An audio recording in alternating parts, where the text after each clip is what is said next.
Olá, boa tarde. Uma iniciativa desenvolvida em Londrina, no Paraná, tem levado conhecimento e troca de experiências a jovens que cumprem medidas socioeducativas. É o clube de leitura que reúne, em média, 30 adolescentes que têm a oportunidade de refletir sobre a própria situação a partir das obras literárias. O projeto é um dos destaques do Jornal da Justiça de hoje. Agora, nós vamos aos demais. Ministro Ricardo Lewandowski, do Supremo Tribunal Federal, rejeita a queixa-crime de Onyx Lorenzoni contra Randolph Rodrigues. Ministro Gilmar Mendes, do Supremo Tribunal Federal, absolve homem condenado por furto de peça de picanha. O caso ocorreu em 2018 no Guará, região administrativa do Distrito Federal. Na reportagem de hoje da série Eleições pelo Mundo, você vai saber como funciona o pleito na Austrália.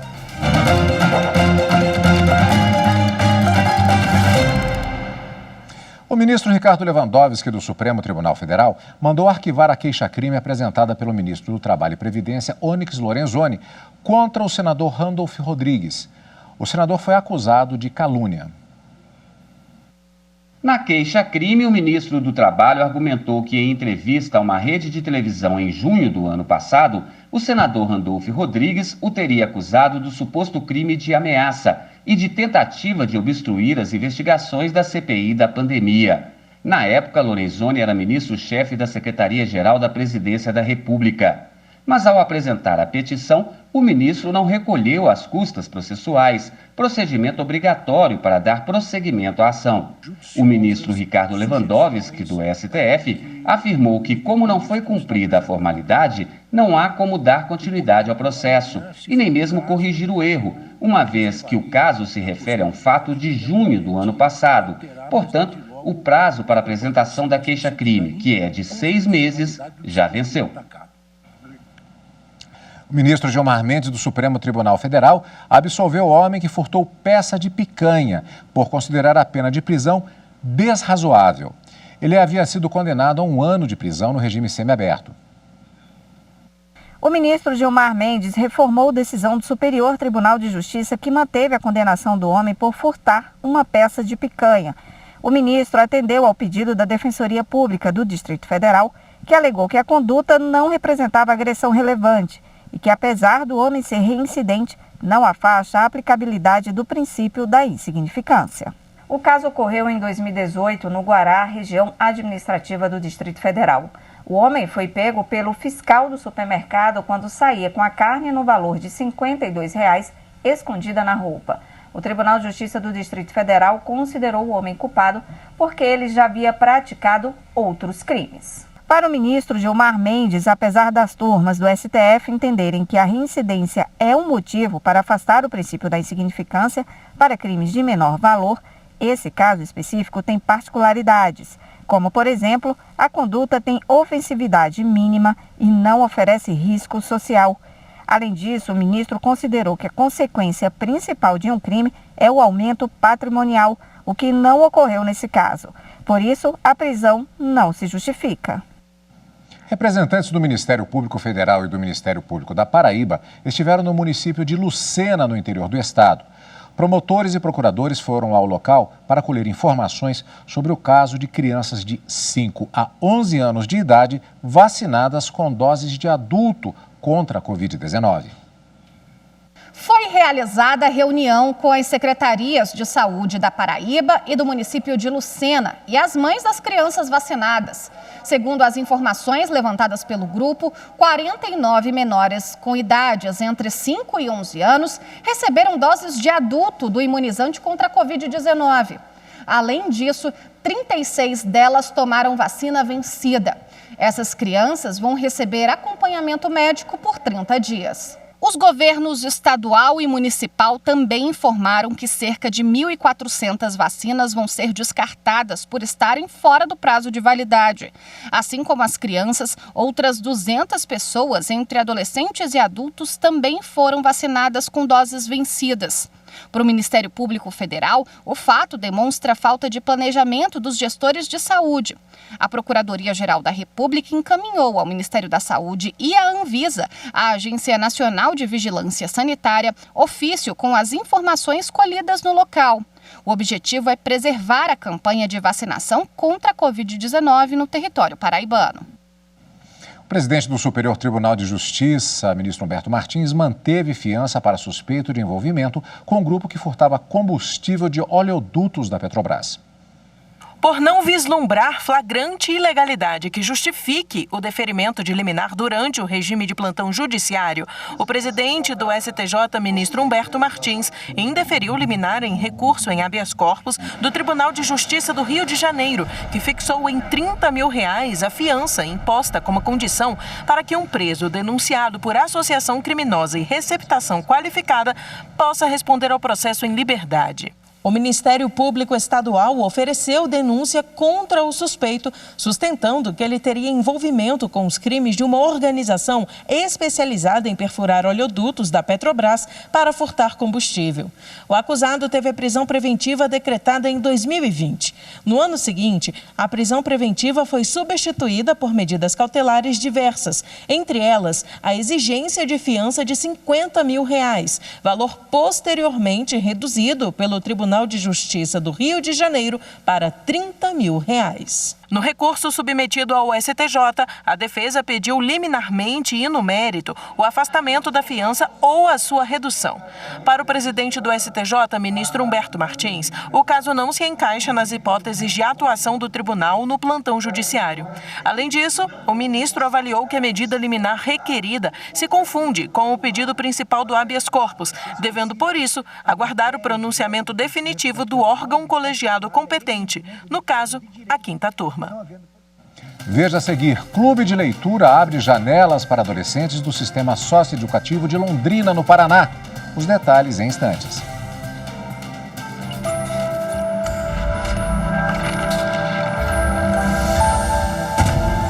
A Constituição é responsável por garantir direitos fundamentais historicamente conquistados pela sociedade, inclusive impedindo que tais direitos sejam abolidos por maiorias ocasionalmente formadas.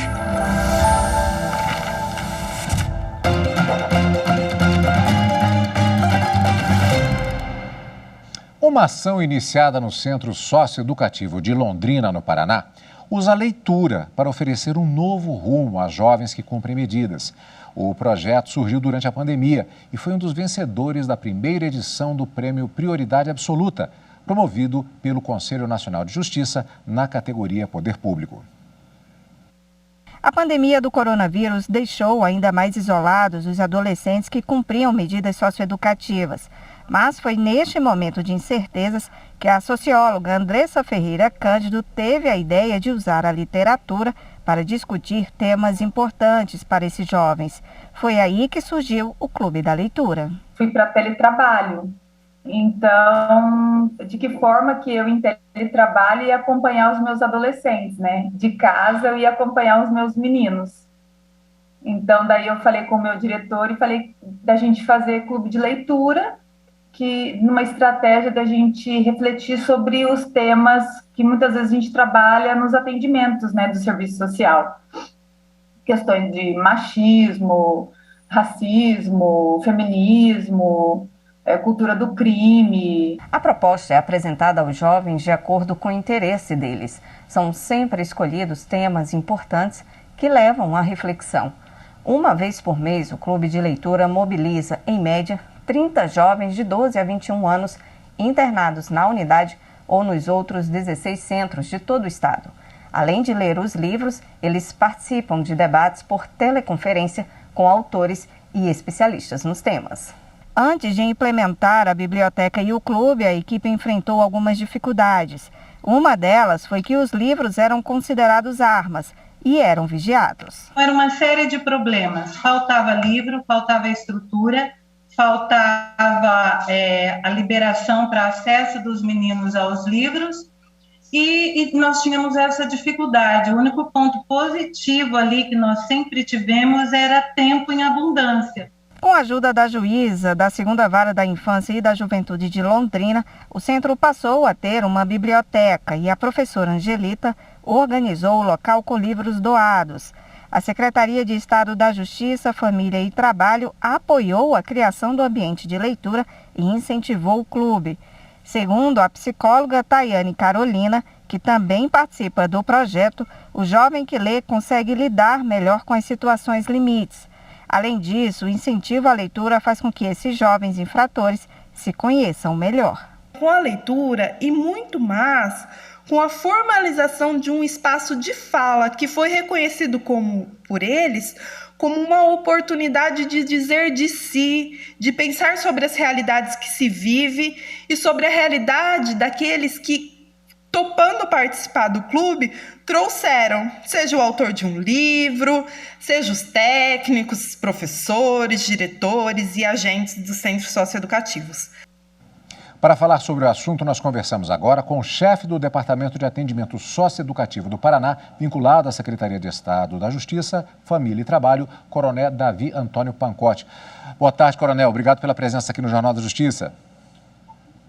Boa tarde, eu que agradeço, Cadu, essa oportunidade que você nos concede para falar um pouquinho sobre as boas práticas que temos aqui no estado do Paraná com relação à socioeducação. Olha só, a gente conversava um pouco antes da entrevista com o Coronel Pancotti e eu levantei a seguinte questão. O fato de que nós vivemos um momento em que se discute muito a baixa no hábito de leitura de uma maneira geral, por conta das facilidades da internet, leituras muito rápidas, esse tipo de coisa, e que os livros estariam talvez em um processo de decadência. E o Coronel nos explicava o seguinte: esses meninos que têm essa situação de carência, na verdade, valorizam muito aquela velha situação, não é, Coronel? Quem não tem, às vezes, é quem dá valor. É exatamente o que eu colocava a você, né, Cadu? Porque aqui no estado do Paraná, nós, através do nosso sistema BI de controle da nossa socioeducação, sabemos que 47% dos nossos adolescentes nunca frequentaram o banco escolar. Eu estou falando isso a nível de estado do Paraná, Cadu. Então, veja a oportunidade que você concede a esse adolescente em não só conhecer a obra, mas conhecer o autor desta obra, estar ligado e interligado a ele. Então, esse processo desenvolvido pelo Censo de Londrina, que se espraiou basicamente por todas as nossas 28 unidades que temos aqui no estado do Paraná, que são unidades que têm o sistema fechado e o sistema semiaberto.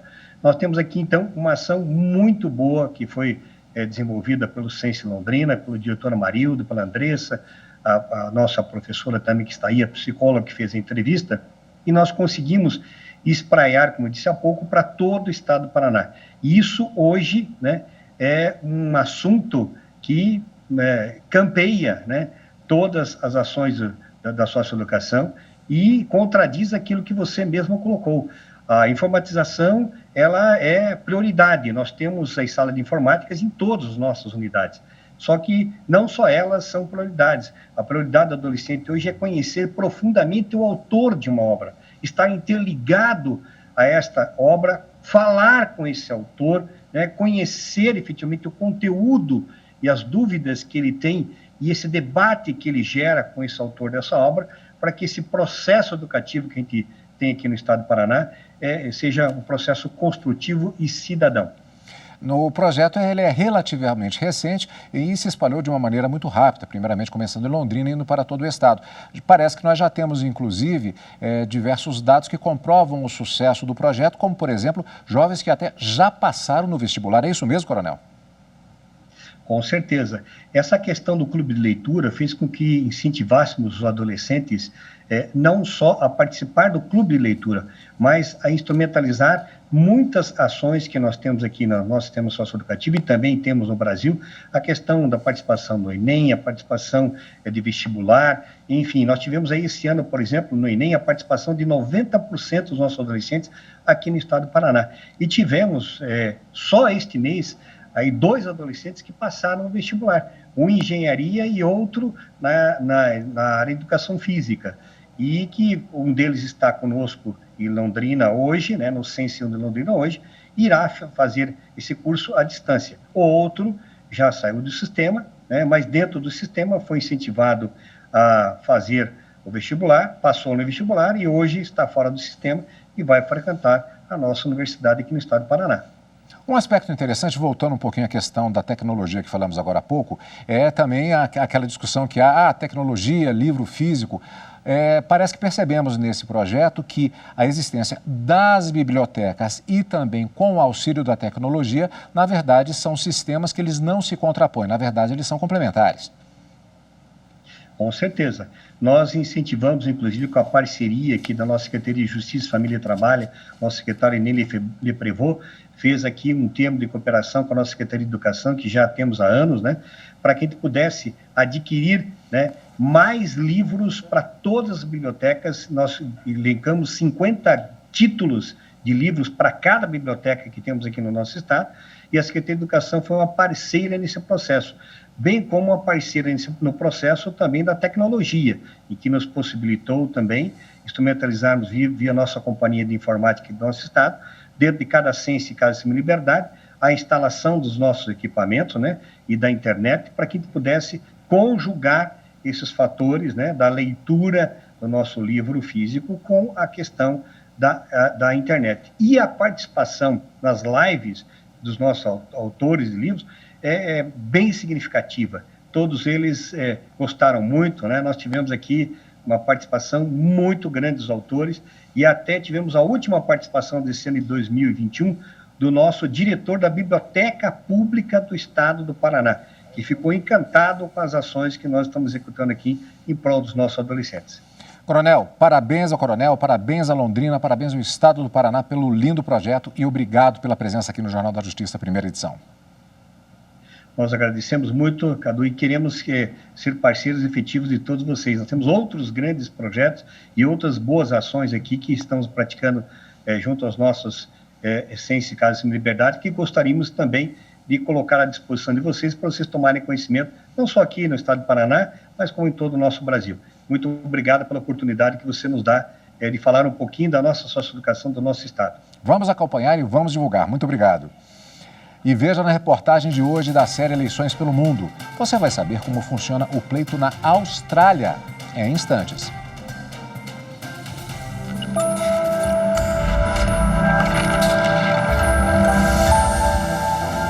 A Constituição Federal de 88 é um marco no processo de redemocratização do Brasil e superação do regime de ditadura militar.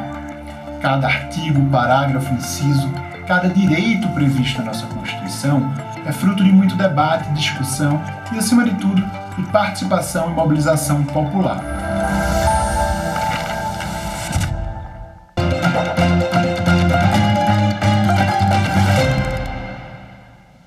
Hoje, na retrospectiva 2021 do Supremo Tribunal Federal, você vai ver que o plenário da Corte derrubou decisões judiciais que concederam descontos lineares nas mensalidades de faculdades durante a pandemia de Covid-19.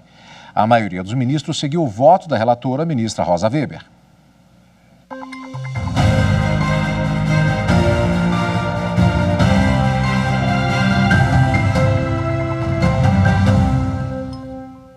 Foram 3 dias de julgamento. A discussão foi retomada com o voto do presidente da Suprema Corte, ministro Luiz Fux, que acompanhou de forma integral o voto da ministra Rosa Weber, assim como outros ministros que formaram a maioria no plenário. Eu entendo que os magistrados brasileiros, na medida em que eventualmente julguem procedente ações contra os estabelecimentos de ensino de forma linear, fundados apenas na eclosão da pandemia, sem considerar as peculiaridades que envolvem os casos sob análise, não só estão vulnerando o princípio da legalidade, mas também o princípio da isonomia e, por que não, também do ato jurídico perfeito. As duas ações pediam a suspensão de todas as decisões judiciais que determinaram descontos lineares nas mensalidades das universidades particulares durante a pandemia. Alguns juízes concederam reduções de até metade do valor mensal, sem levar em conta a planilha de gastos das instituições e nem os investimentos em tecnologia para implantar o ensino à distância. O único que votou no sentido contrário à relatora para manter as decisões judiciais que deram os descontos foi o ministro Nunes Marques.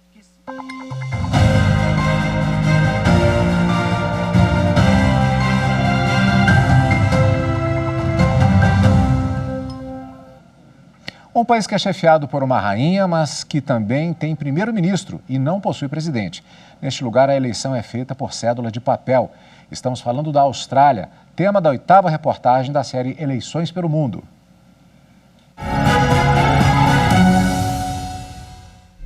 A Rainha Elizabeth II mora em Londres, no Reino Unido. Ela é chefe de Estado do local e de outros 15 países. Um deles é a Austrália, que tem cerca de 26 milhões de habitantes.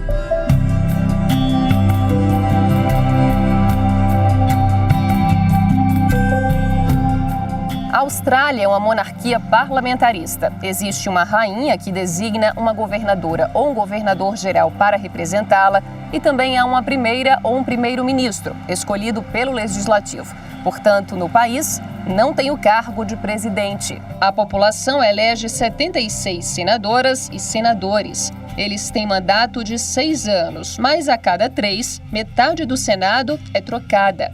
Os eleitores também decidem os 151 deputados e deputadas que ficam no poder por, no máximo, 3 anos.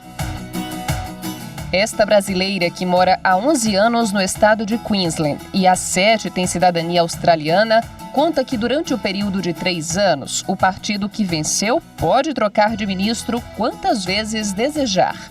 Se ele quiser ter 10 primeiros ministros, ele pode fazer isso e não precisa chamar para uma nova eleição, já que é aquele partido que escolhe. Já Gustavo é cientista político, estudioso da Austrália. Ele explica que a troca de ministro é chamada de voto de desconfiança. Em regimes parlamentaristas, ele ocorre geralmente para evitar situações de crise, né? Então, quando há um conflito entre o executivo e o legislativo, alguma das partes pode levantar o voto de desconfiança e pedir novas eleições, por exemplo, para, de repente, formar um novo governo. Essas novas eleições podem ser convocadas pelo Legislativo ou pelo Executivo. Além do pleito federal, a Austrália tem eleições estaduais e locais. Para governador, funciona basicamente o mesmo sistema, tá? Mas quando você escolhe esse governador, dentro do partido que ganhou, né, esse partido ele vai escolher o vereador, ele vai escolher da mesma forma o senador e assim vai. Então, o sistema é basicamente o mesmo para governador e para primeiro-ministro. Porém, o primeiro-ministro você pode mudar várias vezes. O governador pode ser mudado? Pode. Porém, eu nunca vi o governador mudar tantas vezes como um primeiro-ministro. Eu já votei para pelo menos 5 diferentes primeiros ministros, né? Votei neles, não, votei no partido. E como ocorrem as eleições na prática? O voto é obrigatório a partir dos 18 anos, por uma cédula de papel, que chega à casa dos eleitores 2 semanas antes do dia da votação. Essa cédula, ela vem com o nosso nome, ela vem com uma identificação única e o envelope já vem pré-pago para a gente poder votar. Manda pelos correios daqui e isso vai direto para o departamento eleitoral aqui da Austrália. Quem prefere votar no dia precisa ir até a zona eleitoral e levar a cédula. O voto é seguro. Ele é muito seguro, é rápido, geralmente leva de 48 horas a 72 horas para você saber qual o partido que vai ganhar e qual o primeiro-ministro que vai estar representando aquele partido. Isso é para a eleição federal. E para as eleições estaduais aqui, em 24 horas você sabe os resultados. Então, assim, é uma forma muito segura e eficaz para um país que tem 25 milhões de habitantes. Todo o processo é organizado e fiscalizado pela Comissão Eleitoral Australiana. Uma comissão independente que possui um procedimento rígido de controle eleitoral e acompanhamento, né? Até para evitar esse tipo de fraude, de voto duplo e etc. Eu acho que é fundamental você ter um órgão de controle e fiscalização independente, como é a Comissão Eleitoral Australiana. E a gente tem um grande exemplo no Brasil, né? O marco que foi a criação da Justiça Eleitoral para a garantia de eleições mais efetivas, né? Que acabou com o que a gente conhecia como política do café com leite. Então, eu acho que é fundamental, sim, e é necessário para levar as eleições num nível mais competitivo, né, num nível mais credível, né? a 9ª e última reportagem da série Eleições pelo Mundo, vamos falar sobre a Estônia, o único país em que qualquer eleitor pode votar pela internet. Não perca! E o Jornal da Justiça fica por aqui. Obrigado pela companhia, uma ótima tarde e até amanhã. Tchau!